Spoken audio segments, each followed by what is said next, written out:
Good morning, everyone, and welcome. Hello. Wow, it's so good to see everyone. I was telling John this morning that when I say welcome, I feel like I watch so much from the live stream these days that I'm welcoming myself. I was like, yay, I'm here. Welcome back. So if I don't know your face or who you are, please come and talk with me, because there are a few new faces out here. It's nice to see that. And also, of course, to see the old ones. Okay, so I am Cynthia Lacar, and I am a licensed prayer practitioner, and I'm your practitioner today. And when I'm practitioner, usually I remind myself early in the week, which this week started with that eclipse, which was fascinating. It seemed like it was 3 months ago, but it was only a week ago, and I got to watch it out on the top of a mountain out Croy. It was very wonderful. And I remind myself to think in terms of watching for themes or things to share with you all on Sunday. And this time they came in little micro insights, I call them. And one of them was in a yoga class where the teacher invited us to find our inner refuge. And that's a new term, a new way of looking at go within. So here I usually say, I invite you to go within. And so today I'm going to invite you to find your inner refuge right now. Go ahead and take a few breaths. Settle into your space. Settle into this place that we're here to pray together. Make your breaths long and deep.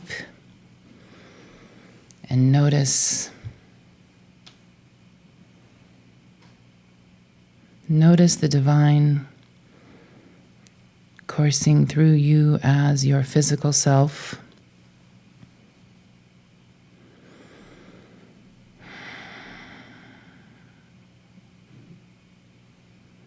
Notice the divine presence as your spiritual self. As I know for us that there is one divine source of all that is, one source that is me, as me. I am an individualized version of that mighty, powerful, all-knowing source that flows and creates. And because that's true for me, it is also true for all of you. It is from this grace-filled place that I give thanks for today, for our practitioner team and Reverend John, for our musical director and Max, our leadership council from the past, the present, and the future, our children's program people, our technicians, and all of you who are here today. I give thanks for all who give financially to provide the capital that it takes to keep this center solvent and thriving. I give thanks for all of you who make this spiritual center a place for us to come together as a spiritual family. I bless this time together, and with deep gratitude we say, and so it is. Okay, so I had lots of little micro insights, and I was dabbling with a whole bunch of them. And finally yesterday I settled in to a reading from this month's magazine. And on the title it says Emotions. I don't know if y'all read into the magazine this month, but emotions are a big deal, as you may know, since you're human. The part that I'm going to read to you is the Philosophy in Action section, and it's called Emotions Are Pathways to Insight. And it's by Reverend Dr. David Alexander, and he refers to the article, the main article partway through, that Ernest Holmes wrote called Love is the Lodestone of Life. And so I learned a new vocabulary word. I sort of assumed all these years that lodestone had something to do with the cornerstone of a building or something. I didn't know. And so I looked it up, and it really is a stone that has magnetic qualities. Manganite or some word like that is one of the physical pieces of it. But the lodestone, and I like it because in my thinking before, load was kind of heavy, but now I can think of it as attraction or love, loaded with love. So the lodestone of life, love is the lodestone of life, is Ernest's article. So probably after I'm done reading, you'll want to go back and find this article. Okay, so emotions are the pathway to insight that Reverend Dr. David Alexander says. He writes, Mayday, Mayday, calling all souls. Love is in need of love today. As we look out onto the world of things, we may find ourselves overwhelmed with the parts of our collective self that is suffering with pains of war, disenfranchisement, displacement, hunger, and isolation that still reverberates from contentious political discourse. I know I do at times. While we know we are at choice as to how to interpret and name the things we see, I think it's valuable, if not imperative, to resist the temptation to turn away from or reinterpret what we see in a more positive light. I've adopted the practice of simply being with the first reaction or emotion that surfaces when I scan the world around me. Whether that is through social media, the news, or my own observations and experiences, I simply be with what is and acknowledge it as it is, resisting any desire to turn away, ignore, justify, defend, or argue. And I'll add for myself, find the little silver lining. I'm really good at that.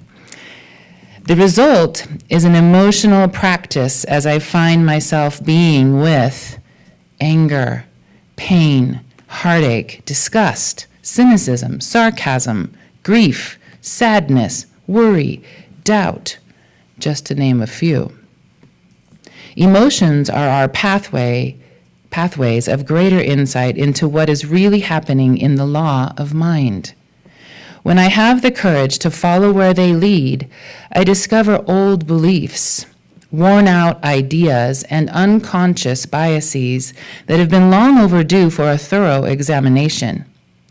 If you practice this, you will be doing some heavy lifting in the field of mind science or consciousness work. This is where Ernest Holmes' monthly article comes into play. The secret power of doing this kind of work effectively is to love yourself enough to do it. You are worth it, and underneath all the things you excavate is the love of the universe in that refuge as the foundation of who you are. You belong, and so does everyone else. Feeling our emotions connects and reminds us of our humanity and our capacity for compassionate healing and forgiveness. My friends, I implore you to look out the window into the wide world and fix your eyes on your neighbor. Let what you see guide you to who you really are. Your neighbor needs you now more than ever to develop the capacity to love them as you first love and know yourself. Travel well, he says. So that was good for me. So thank you. Go ahead and please pull out your affirmation of the month. It's on your insert in red. You'll see affirmation for May. And as you settle with and in your refuge throughout this hour together, remember this, and together we'll say, I am a healing presence that recognizes love, wholeness, and perfection in all people and circumstances. Thank you. Thanks.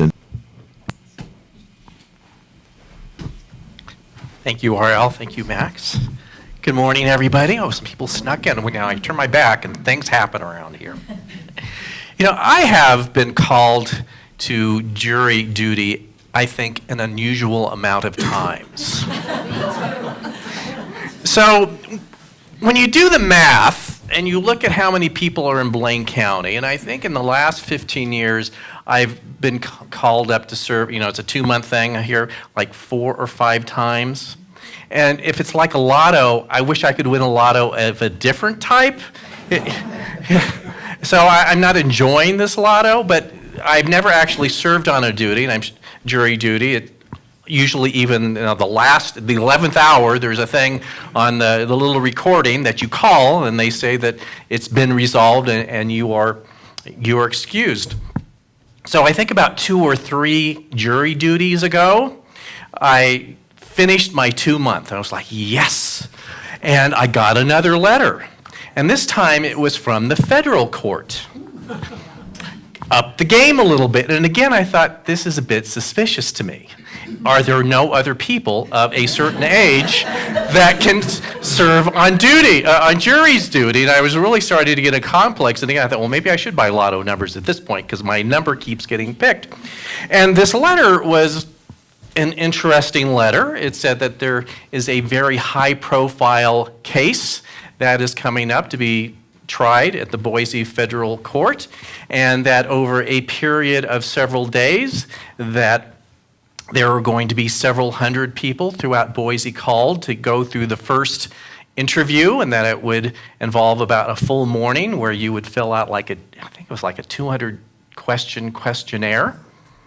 And I'm getting not feeling good about this. It doesn't sound like traffic ticket to me. It's sounding like something much more. And so I go on my appointed morning, and the first thing is that you are in there with the judge, and he was telling us what it was. And free to talk about it at this point, even at that time, it was like top secret. It was a young man was being tried for terrorism. I think, again, in Idaho, who knew? I thought this happens in other places. And he, of course, then began to tell what your life would be like if you were chosen for this jury. No one liked the options that were put before us. I said that it would probably be about a 6-month stint already. You're just starting to get like that. And he says, well, the good news is that we probably won't have to sequester you. Well, that's good news. But the bad news, he didn't say bad news, he was trying to paint a good face on it. You'll be put up in hotels during, the Monday through Friday in Boise. It didn't matter where you lived in Idaho, whether you were in Sandpoint or the Wood River Valley, there were no excuses unless if you were half dead. I don't know if 3/4 dead or would count or a quarter dead, but you had to be that serious. It didn't matter if you had what you thought was a very important job, and of course I'm a very important job, but in my mind, what's going to happen for 6 months? Here, of course, weekends off, you can still kind of do your Sunday thing. And even if you were a stay-at-home parent with no other access to childcare, too bad. You're coming. And so I think all of us, you could just feel the energy in the room, it was kind of like, oh my God energy, and not in a good way. But what was also interesting in that is that the defendant was there. And he didn't have to be at this point in the trial. And here's the reason I think that he was there. Bring to mind, I guess, your stereotype of what you think a terrorist would be. And I know it probably even has racial connotations and things of, those evil terrorists that we're led to believe of who they are. And this appeared to be a very nice, handsome, well-dressed young man that, as we observed him interacting with his lawyer, how they kind of he had a lovely smile on his face, someone that you wouldn't think twice to see at the supermarket or on the hill during ski season or out about town. In fact, he's someone that you would probably easily say, oh, that looks like a nice person, and return a nice smile. But later on, of course, thank God, not that I don't want to do my public service, but I didn't make it past the first round. I was so relieved that I wasn't going to be living in Boise for 6 months. But down the road, I read a little bit about the trial, and he had been found guilty. And he had done some pretty serious things. But the reason why I bring this up is that appearances aren't always the truth. He seemed like a very lovely, nice young man that some of you that may have children would say he would be good dating material. If he showed up at your front door for your daughter or son, depending on what the situation is, you probably go, okay, first test passed. not knowing what was lurking underneath. And the opposite is true on trials, is that there are sometimes people who are completely innocent, who might look like the stereotype of who you would think would be doing that. That you'd walk in and go, oh, guilty, without even hearing what was happening. And even if they were dressed nice, they might have a body language or something that you felt uncomfortable, and you're like, oh yeah, I bet, we're going to really find out what's going on here. The reason why I bring this up is a couple reasons. One, what is the purpose of a civil trial or a federal trial is to find the truth. In spite of appearances, to find the truth. Now the segue here, our little book discussion group this week talked about different types of trials. Or in other words, really challenging situations. But trials make it sound like really serious because sometimes they are really serious. But what is a definition of this type of trial is simply a painful or difficult experience, a test of faith. A painful or difficult experience and a test of faith. And you could say we have those all day long. Sometimes they are very minor, very localized. It might be a 10-minute interaction where what you believe to be true is showing you that it's not. And we have these protracted instances in our life that we just have to dig so deeply for what the truth is, what is the purpose, and may spend quite a bit of time coming up to any conclusions, and we may not come totally to a conclusion. Interesting thing about those kind of challenges, we have so much weird energy and beliefs around just having challenges. We like to think that if I am a good person and a good heart, I should never have them. That in like New Thought philosophy, there has often been this under thing of that, change your thinking, change your life. And if you are in spiritualist, here's a really, a high word we can use, spiritual doo-doo, that, that you brought it on yourself, the spiritual doo-doo. You walked right into it with a belief or an emotion or a feeling. And it's, of course, when you are having not that in your life right now, it is so easy to be like, oh, well, look at them. Look at me. I'm not going through that, so I must have done my spiritual reading this week.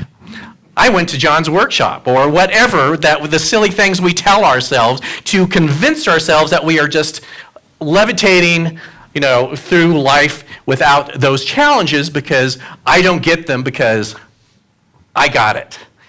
It's too bad my friend doesn't have it. But as you know, it's not too long before the situation is switched. And we can really tie in to that cultural guilt and shame of why is this happening? Why to me? Again, good person. I do all the right spiritual, religious, or whatever stuff, and I'm still here. And I think, honestly, as I've thought about this week, I think the cultural root is how many of us have been raised just with, not against any particular religion, but if you were in a religion that utilized the Old Testament at all, there's a lot of killing and punishment there. Like, oh, we don't like what that city's doing. Let's just poof it off the planet, sort of thing. There's lots of, my favorite word, smiting. Lots of smiting going on because of doing things. And even today, there's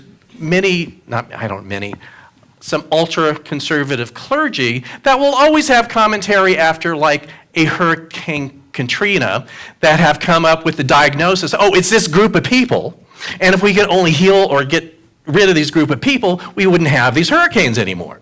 So and even if you weren't raised with that, and certainly if you're here, you don't believe that, but it's kind of like again, another term, cultural juju. You know what I mean? Still I must have done something bad, or we must have done something bad, and forgetting that we just naturally live in a physically volatile environment, that especially in the Pacific Northwest, there are earthquakes, there's volcanoes. Do you actually think that Yellowstone sometime in the next 100,000 years isn't just going to blow it? And it's not because you were not nice to your neighbor. It's because that's just how geology works. And we seem to mirror that in our relationships, that we're not to a point, I would say energetically as a people, that we're not to that point that we just don't have challenges yet. And I don't know why. And it's not because we are bad people. But we are searching, and we are searching to learn, or searching to grow, and it's just sometimes growth is uncomfortable. It just is. And so that's the first thing, before we even go forward here, if you are going through something significant in your life right now, it's not because you were bad. It's because you're growing. And growth is sometimes painful, and we don't like to admit that. We want the easy plan. Often there's not the easy plan. I had a great take on this from someone who I admire very much, Michael Beckwith, who many of you know. He was the founder, or is the founder, of the Agape International Spiritual Center, I think so. They've changed their name many times. But when I was in the School of Ministry was located at his faith community. And he was one of my teachers, and which was pretty amazing, especially when you consider that if you see him, he's like speaking to the multitudes. And this was a class of 12. And so it was really pretty special and really wonderful. And to get him at that intimate thing, and that I think before, not that I didn't always think well of him, I thought, I can really see how you do well in this. I mean, it was that one-on-one interaction was like so amazing. It was like, oh my God, it was amazing. And so I honestly don't remember what the class was about. I don't remember the title of the class. But there's this one thing that I remember that I go back to often in my thinking. And it was about this idea of, why do challenges show up so challenging? Why can't we just float through them? And his take was this. He says that we experience life, and he said it's always two ways, isn't it? There's like this and this. Two ways, meaning that we grow in consciousness through either insight or, as he said, through struggle. Insight meaning through, I guess you could say, spontaneous growth in consciousness, that we somehow intuitively are able to take what I call the bird's eye view and really have a good idea of what's going on. And we all have those moments of bird's eye view, like maybe there's been a conflict in your family or something, and all of a sudden you kind of like get it. It's like, oh, this is what's going on. We don't have to do that weird stuff anymore, because it's like, this is so interesting to see how this all works. And that's the preferable way, isn't it, to grow in consciousness, to just elevate and energetically and just see that truth. Well, as joyful and wonderful as that is, we often don't choose it. We often, as human beings living in a volatile world, choose what he referred to as struggle, or as I've given a little bit of preview here about trials, we choose the process of a deliberation that is often difficult in what we would call a trial or great challenge. And again, well, why do we do this? We say we are always at choice. I've tried this before, and it doesn't really work. Okay, there's a big challenge and struggle I have here. I'm going to choose insight. The problem didn't go away. People didn't magically go, oh, John, you're so right. Why didn't I see the error of my ways? Why didn't we listen to you? It never has happened yet. But there's still in this, and of course we always think struggle, trial's bad. Who wants that? Nobody wants it. But they are so common, there must be a reason for it. And again, I can't tell you what the reason is. It just is. So part of it is in that realization to understand that everything you need to process through that already exists within it. And part of your growth of consciousness will be to figure that out. Now again, when you are in the middle of it, I'm in the middle of it, sometimes that's the last thing I want to hear. Everything you need to know is right within you, John. The answers are right before you. Like, yeah, you come over here and look at my problem here. You try to tell me that. You try to see what the ways to through this. So the difficulty thing of struggle and trials is that you're so in the struggle and trials that it's hard to be like spiritual, isn't it? It's like, well, no, this is pretty serious.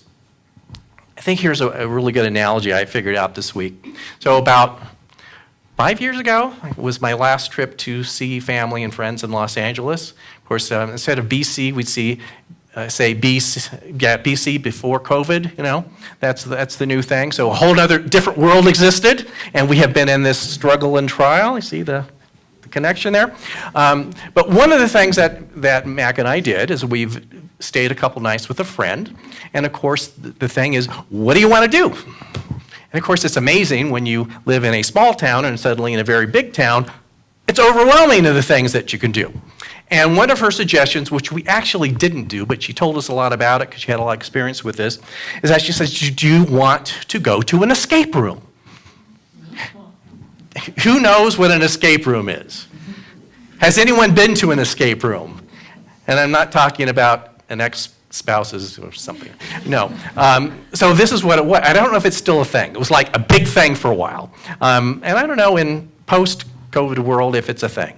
But here's the thing. So you would actually pay someone to lock you and your friends in a room. And they were specially devised rooms with themes. Like it could be a theme simply as someone's living room, or it could be a medieval setting, it could be a spaceship, any number of things. In fact, when you go to the escape room place, you get to choose what theme you want.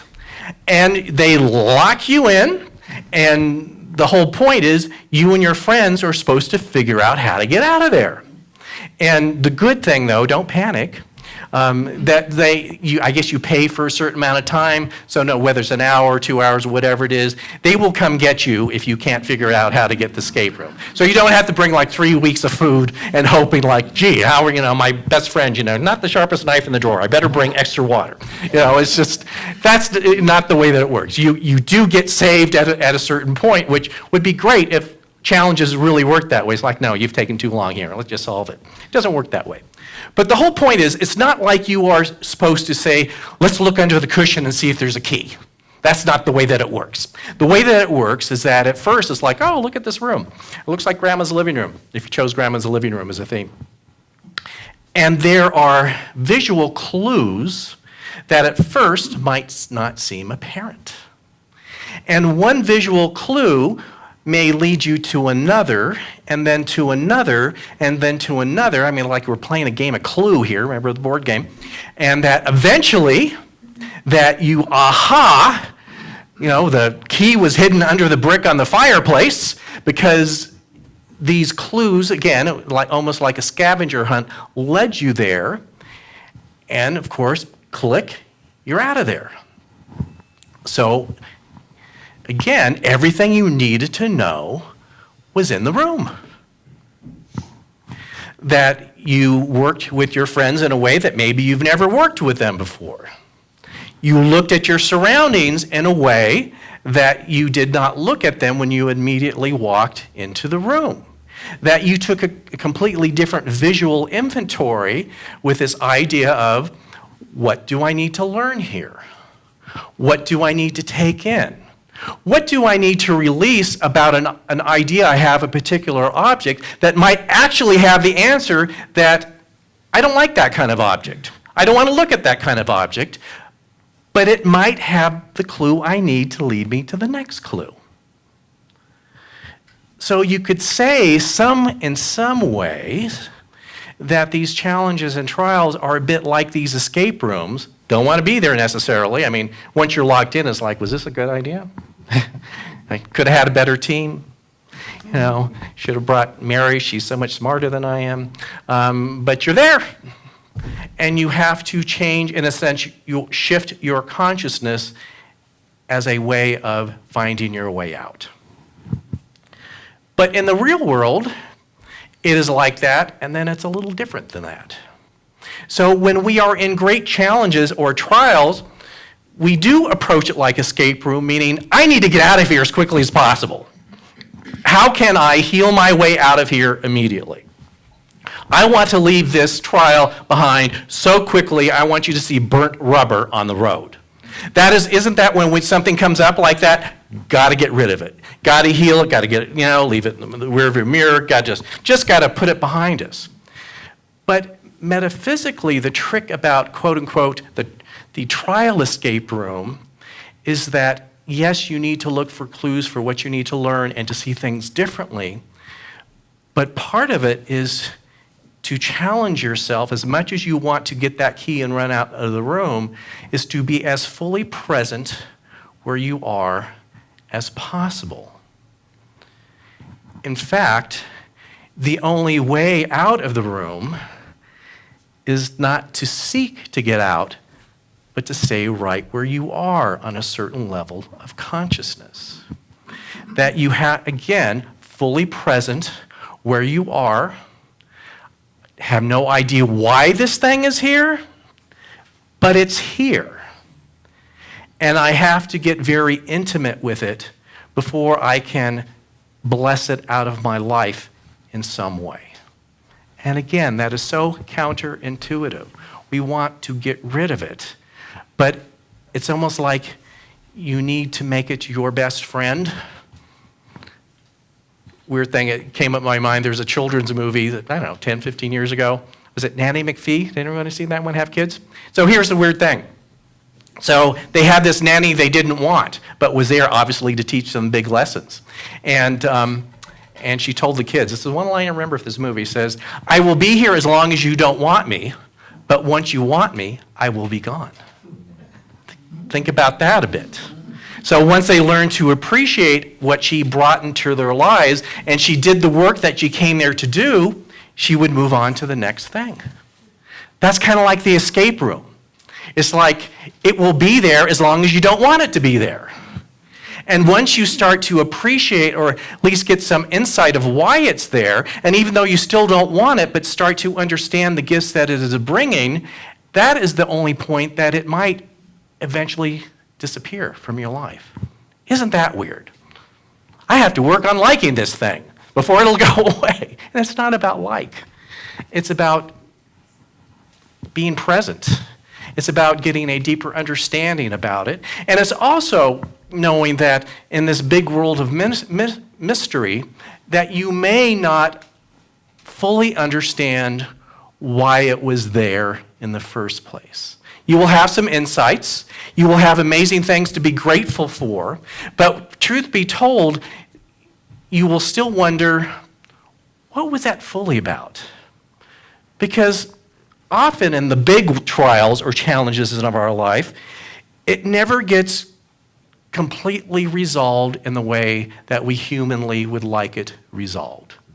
In fact, we like the other kind of stories, and we all have them, and our friends have them, of boy, we just faced this terrible escape room, and look at the amazing thing that happened, or showed up, or people happened, or check in the mail, and this thing completely went away. And we love those stories. Like at least the appearance of complete healing and restoration of our lives to the way that it was. I mean, those are amazing stories. But sometimes, and I don't know how percentage-wise, there is no complete restoration. I mean, think back to February of 2020, when this COVID was kind of like a rumor of something happening in China. Do you think it's possible for you to become that person again? No, really. Is it possible for you to channel that person and be that today? It's impossible. It's never going back.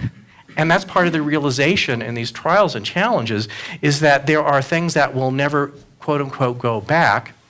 And there will be some aspects sometimes that that will not go away, that the appearance will continue to be the way that it is, that a lot of our future learning will be to get at greater levels of peace with that. And that's a difficult place to be. We want the complete 100% happy ending. And I don't know why this is. So some examples. A good friend of mine, nephew had an accident about, probably 10 to 15 years ago now. He's quadriplegic. Has some use of his arms, and certainly not only a trauma for him and his family. And until such day that there is a great medical breakthrough, he will continue to be a paraplegic. I don't know why. But I have to say for this particular young man that there are so many things in his life that are better now that might not have been possible before. That he's just not being cared for, he's doing amazing things in the world. The story's too long to really go into it, but it's kind of amazing. And if you were to ask him, say, yes, I would like to walk and get out of this wheelchair. But even he is in amazement of how his life has taken off. So there are many things to be grateful for, and still like, but why can't he walk? Why can't, in this universe of infinite possibilities, why can't that be healed as well? I don't know. I honestly don't know. And possibly we'll never know. But I can take great comfort in seeing the many great things that came into his life. We don't like those kind of endings completely, do we? But it still is a good ending nonetheless.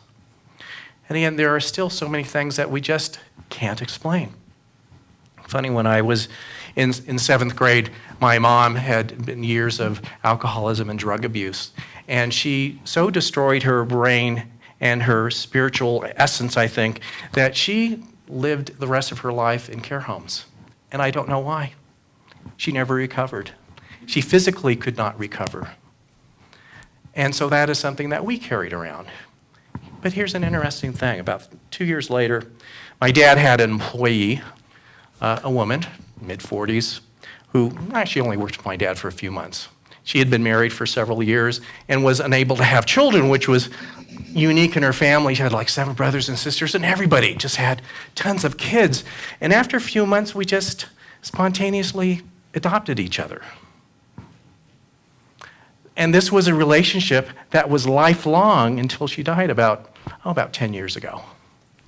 And her family recognized this relationship. When they would have, huge things that were milestones for the family, says that we have to call her kids, because we were her kids.